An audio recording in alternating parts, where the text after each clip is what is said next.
We expect in China a still very challenging situation, first of all, when it comes to the luxury segment. But nevertheless, we heavily invest in our customer base in China. We expect a significant growth when it comes to high net worth individuals in China.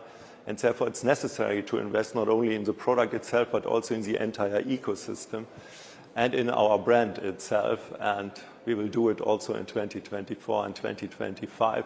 And also with the new 4 models then in place, we will have the full model range in place in 2025. We expect a strong recovery for Porsche in China.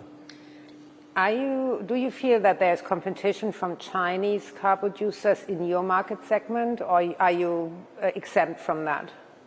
For us, it's important that we have a standalone positioning when it comes to luxury cars. That's the case for our combustion engine cars, and the target is to achieve it in the same way when it comes to electrified cars. That means we have to create our own luxury segment in China. It's very important to do this. How far you progressed in that creation process? We are very progressed in this process.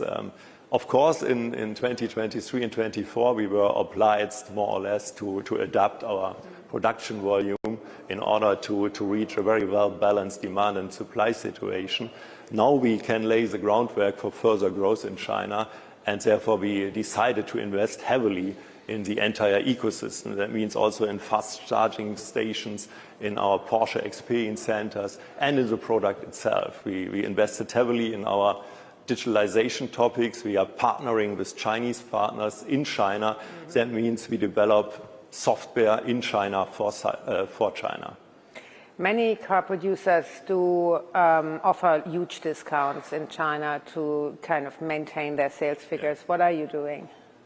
Exactly the opposite, because as a luxury brand, we cannot accept in the midterm and the long term huge discounts. Therefore, we decided to reduce significantly our production volume in order to balance demand and supply. And that's the only way to keep also residual values as high as possible.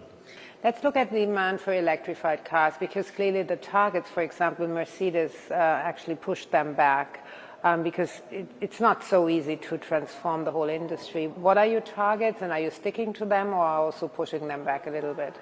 No, we have a clear target towards 2030 to have about 80% of our fleet completely electrified, but it depends on the demand in the different world regions, of course, and the speed towards electromobility in the different world regions. But we are able to deliver. For the transition, we are well positioned when it comes to our engines. We have our combustion engines in place, the plug-in hybrids, and also pure electrified engines, and therefore we are well positioned for the development in future. But as I said, it depends on the market demands.